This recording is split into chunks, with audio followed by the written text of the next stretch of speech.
হৃদয় basically খুবই attacking একজন player. সবসময় জিততে চায়, সবসময় চ্যাম্পিয়ন হতে চায়। তার সেই মানসিকতা অনেক আগে থেকেই আমি জানি, এবং হৃদয়ের সঙ্গে আমার খুবই ক্লোজ একটা অ্যাটাচমেন্ট আছে। প্রথম যেটা ব্যান্ড হয়েছে তারপরও আমার তার সঙ্গে কথা হয়েছিল।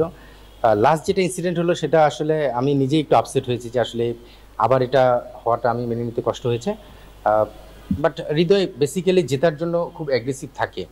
অনেক সময় আমরা জানি যে প্লেয়াররা হিট অফ দ্য মুভমেন্টে অনেক সময় অনেক ইনসিডেন্ট করে ফেলে, যেটা হয়তো সে জানে করবে না, কিন্তু ওই মুহূর্তে হঠাৎ করে ঘটে যায়, যেটা আমাদের লাইফেও হয়েছে। আমিও জীবনে সাসপেন্ড হয়েছি, ব্যান্ড হয়েছি।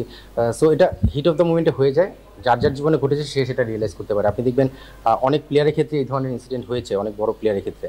সো হৃদয়ে হয়তোবা সেই সময়টা টেম্পারটা লুজ না করলে ভালো হতো, যেটা তার কেরিয়ারের জন্য খুব ইম্পর্টেন্ট ছিল। কারণ আমরা জানি যে আপনারাই আলোচনায় এনেছেন একটা সময় যে হৃদয় হয়তো ক্যাপ্টেন্সির দৌড়ে রয়েছে বাংলাদেশ দলের। তো নিশ্চিতভাবেই মোহামেডান ক্যাপ্টেন হয়ে সে খেলছিল। যদি মোহামেডান চ্যাম্পিয়ন হতো, তার হাতে ট্রফিটা যেত, সেটা তার একটা অ্যাচিভমেন্ট হতে পারতো। আমি সেই অ্যাঙ্গেল থেকেও তাকে বোঝানোর চেষ্টা করেছিলাম। বাট যাই হয়েছে, আসলে হিট অফ দ্য মোমেন্টে হয়ে গিয়েছে। তবে নিশ্চিতভাবেই এটা কোনোভাবেই কাম্য না এটা হওয়াটা। বাট যেটা হয়ে গেছে হয়ে গেছে। আমি শিওর যে এটা থেকে শিক্ষা নেওয়ার চেষ্টা করবে শুধু হৃদয় না, আমাদের প্রতিটা প্লেয়ার। অনেস্টলি যদি আমাকে জিজ্ঞেস করেন, হৃদয়ের আউটটা আমি আসলে ওইভাবে দেখা হয়নি। পরে আমি আর রিপ্লেও দেখিনি। আমি আসলে তখন আমার বিকেএসপি খেলা শেষ করে বাসে আসছিলাম, তখন আমি শুনলাম যে হৃদয় একটা আউট নিয়ে কিছু শো করেছে বা কিছু। আমি আসলে ভিডিওটা দেখিনি, এই জন্য আমি খুব একটা কমেন্টস করতে পারছি না। বাট নিশ্চিতভাবেই ম্যাচ রেফারি আম্পায়ার তারা তাদের জায়গায় তাদের ডিউটিটাই করছে। এবছর অন্তত আমি বলতে পারি যে আপনি যদি আবাহনীর এগেনস্টেও বলেন, বেশ কিছু ডিসিশন কিন্তু গিয়েছে। আমি প্রতিবাদও করেছি, সেটা প্রতিবাদটা হয়তো আমি মিডিয়ার সামনে করিনি। যেটা প্রসেস, যেটা আম্পায়ার ডিপার্টমেন্টে লিখিত জানাতে হয়, যেটা কোচ রিপোর্টের মাধ্যমে, পাশাপাশি ম্যাচ রেফারিকে ম্যাচ চলাকালীন সময় সেটাও আমি করেছি। কিন্তু তারা চেষ্টা করছে, আমি বলবো যে আম্পায়ার এবং ম্যাচ রেফারি তাদের জায়গা থেকে তাদের অনেস্ট ডিসিশনগুলো দেওয়ার চেষ্টা করছে। ভুল হচ্ছে।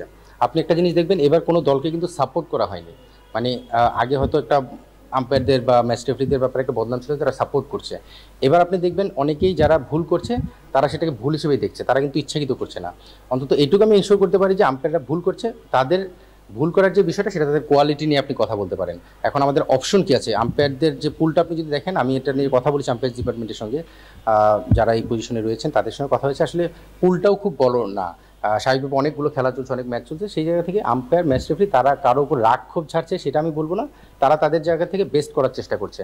বেস্ট করতে যে অনেক সময় তো অনেকের ভুল হয়েই থাকে। এটা সম্পূর্ণ আসলে আপনি সৈকত বলছেন মনে হয়। এটা সম্পূর্ণ সৈকত ভাইয়ের ব্যক্তিগত জাজমেন্ট এবং ব্যক্তিগত মতামত। আম্পায়ার্স ডিপার্টমেন্টের সঙ্গে আমি গতকালকে দেখলাম মিঠু ভাই, মনে হয় এটা আমাদের আম্পায়ার্স কমিটির চেয়ারম্যান, মিঠু ভাই এটা নিয়ে কথা বলেছে। সো এটা নিয়ে আমি আসলে ফার্দার খুব বেশি কথা বলা মনে হয় বুদ্ধিমানের কাজ হবে না। তবে সৈকত ভাইয়ের মতো আম্পায়ারদেরকে নিশ্চিতভাবে আমরা চাই যে মাঠে থাকুক, এবং স্বাভাবিকভাবে উনি আমাদের আম্পায়ার ডিপার্টমেন্ট বা আম্পায়ার জগতের জন্য একজন আইডল হতে পারেন। সো আমি চাই যে সৈকত ভাই মাঠে কাজ করুক এবং আমাদের আম্পায়ারদেরকেও গাইড করুক। নিশ্চিতভাবেই এলিট প্যানেলে আম্পায়ার আরও তৈরি করার ক্ষেত্রে সেটা বড় ভূমিকা রাখবে। আমি তো আসলে প্রথম থেকেই একটা কথা বলেছি, যখন দল গঠন করা হয়েছে তখন থেকেই বলেছিলাম যে আসলে বাজেটের একটা স্বল্পতা রয়েছে, প্রেক্ষাপটও চেঞ্জ হয়েছে, অনেকেই ট্রাস্টের জায়গা থেকে ভয় পাচ্ছিল পেমেন্ট ইস্যু বা বিভিন্ন ইস্যু নিয়ে। বাট বাজেট কম, কিন্তু বাজেটে কীভাবে সবাইকে স্যাটিসফাইড করা যায় সেটা এনশিওর করা হয়েছে। অনেস্টলি যদি আমাকে জিজ্ঞেস করেন, আজকেও আমরা একটা পেমেন্ট করছি, যেটা আপনারা অলরেডি জানেন যে প্রায় 80% পেমেন্ট হয়ে গেছে, আজকেও আরেকটা পেমেন্ট করা হচ্ছে।